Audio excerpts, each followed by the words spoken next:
Hey you guys, so this is The Balding Artist. I'm super excited to be with you today.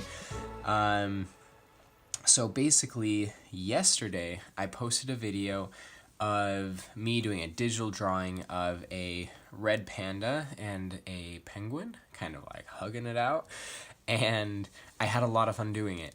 It was done on my iPad, and I know sketching digitally isn't something that everybody has access to, and especially the viewers for this, sketching on paper is probably what we'll be doing most. So I wanted to do another version where we'll probably just be drawing the penguin today, but I wanted to do it by hand, and this is kind of an experiment to see which you guys prefer. So if you have a preference, go ahead and watch both. Leave a comment, let me know what you prefer, because I'm always trying to get more of what you guys want. So I'm gonna start with using a blue, just really basic ballpoint pen, and I draw really light and loose so that I'm not restricting myself to exactly what it looks like. And I could probably teach you just like draw a circle, draw another circle, draw it like this, but I want you guys to come up with your own poses and designs. So what I have off the screen right here is some of my reference photos. So I've gone online and I've picked up a couple just penguin images that I think capture penguins really nice. I especially like this guy here in the middle just because his proportions are so odd. And so I highly recommend that. If you want to find a couple pictures of penguins, I don't want you to like necessarily copy other people's art, but it's going to really help you understand what makes a penguin look like a penguin. Alright, so let's go ahead and get started. Like I said, I start with just a really cheap pen, preferably in a different color, so that when you go over it with black, the other pen will kind of just like fade into the background. So I generally start with a circle. If I'm doing anything cute, I'll start by just drawing a general circle. For some weird reason, circles are just cute. And then I'm looking at my reference art, and I'll actually show you right here.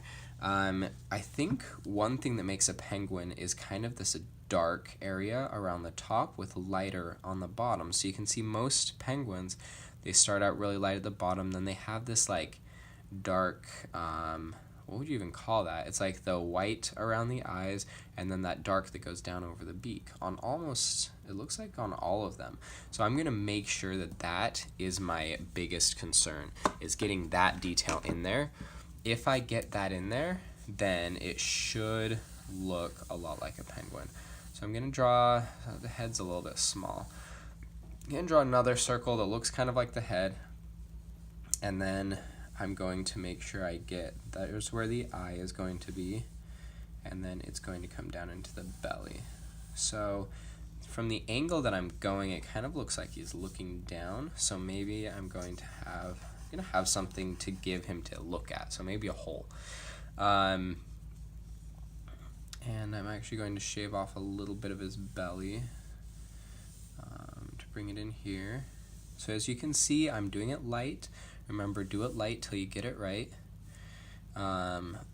If he's leaning over, his center of gravity is going to be around here, and we're going to show his feet. So the feet will oftentimes look like triangles. Even like people, most animals, if we're looking at like human feet, a lot of times I'll just give them triangles at the bottom, and that'll help you understand like what direction they're facing and kind of what they look like. I drew that too close to my penguin, dang it. Alright, then once you have that basic shape, I'm going to do just a little tiny beak that's slightly bent in the front. And that's kind of coming from my reference images as well. So you can see in a lot of these, the beak is pretty small on a penguin. You can see it kind of hooks down a little bit over here too. And so I'm going to use that, and then you can see, I'm going to look at their eyes right now too. Their eyes are very kind of pointed at the center and really rounded. So we'll go ahead and kind of make that right now. Let's see.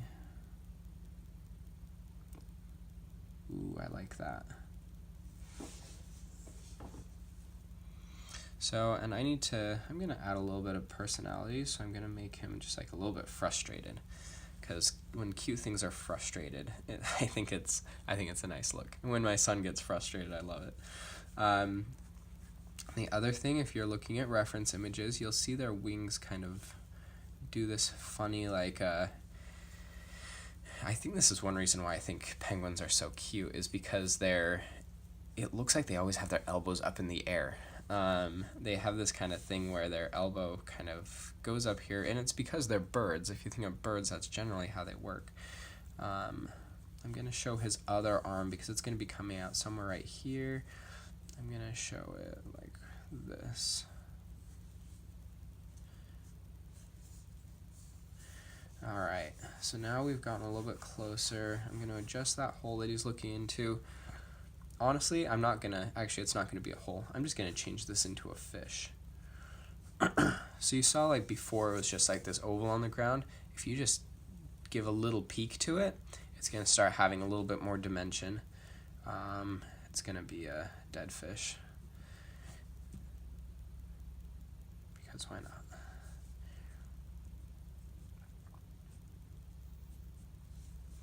And here we go. So now you can see, you guys, I have most of what I need for this drawing. I'm going to add a little bit of shadows in here, but really from here, it's kind of finishing up. Oh, one last thing that I wanted to cover on the eye is highlights. So I do 2 circles in here, circle right there, a circle right there. They're pretty small and it looks really weird. It looks really weird when you don't have them colored in, but just watch, it'll turn out really nice.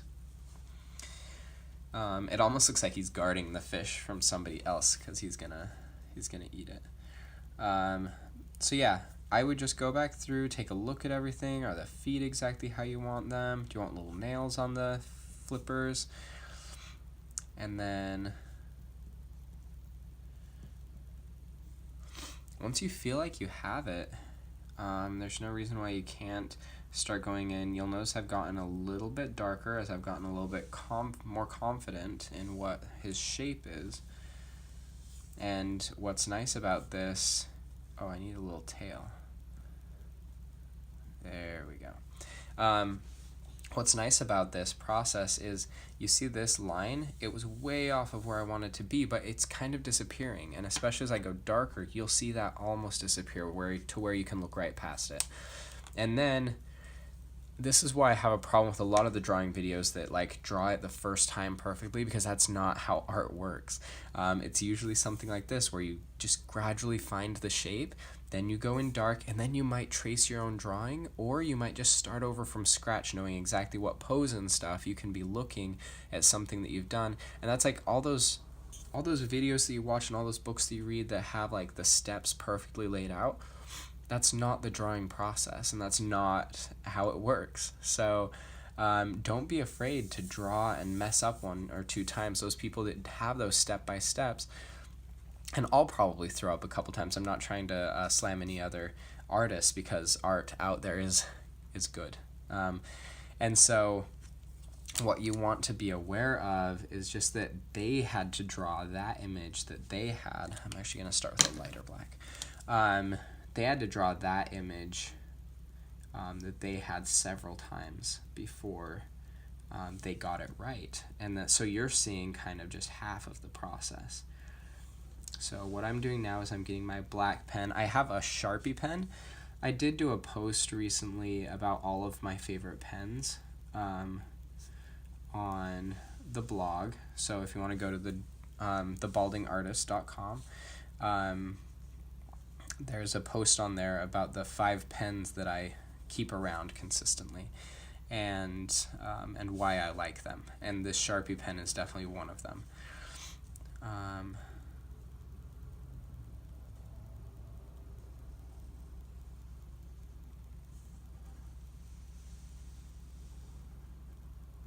So you can see in the beginning you can be a little bit sketchy with your lines, make a lot of dark lines places, but then once you get to this last part, you want to be very deliberate and kind of just go over lines once. Otherwise they'll start looking really hairy.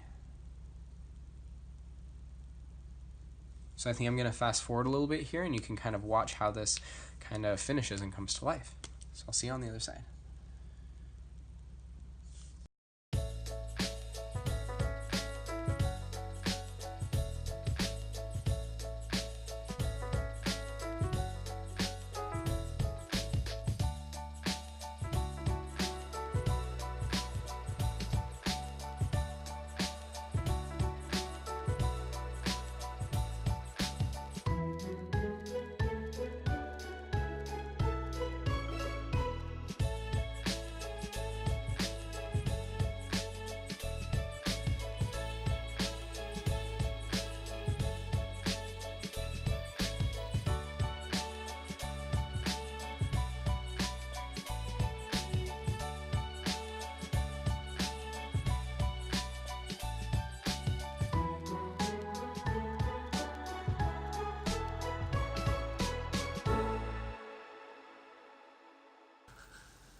So what do you guys think?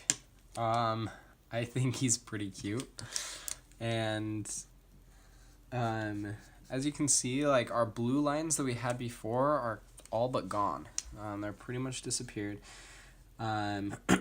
which is so nice. It's so nice to see every time, and it really gives you kind of perspective of where you've been.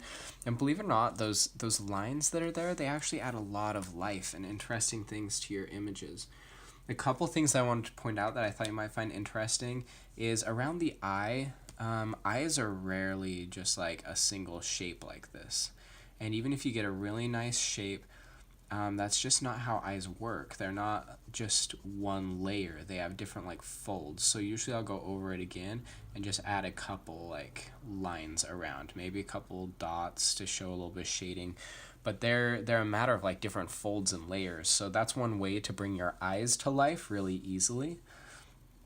And then this texture that I put on the penguin is something I haven't really done before, and I'm still trying to decide whether I like it. But that's what art's all about, right? It's experiment and changing things and trying new things. So I'm trying to decide if I want to make this fish say anything. Not really say anything. This is just kind of like a weird thing that I do, but I do these with like speech bubbles. I'll show you now that I mentioned it. I'll show you just for fun. But I enjoy doing little speech bubbles, but without words, because I don't know why I don't do words actually. I just tend to do pictures. Well, let's just put a little skull in here. You know, as if this weren't sad enough that this poor little fish is about to get eaten. But I guess he doesn't care. He's dead. So I do the exact same process when I'm not positive that I can draw it perfect the first time, which I'm never positive of that, by the way. I start each of these videos really wondering if it's going to turn out. Luckily, I can choose not to post it if it's not going to come through nicely.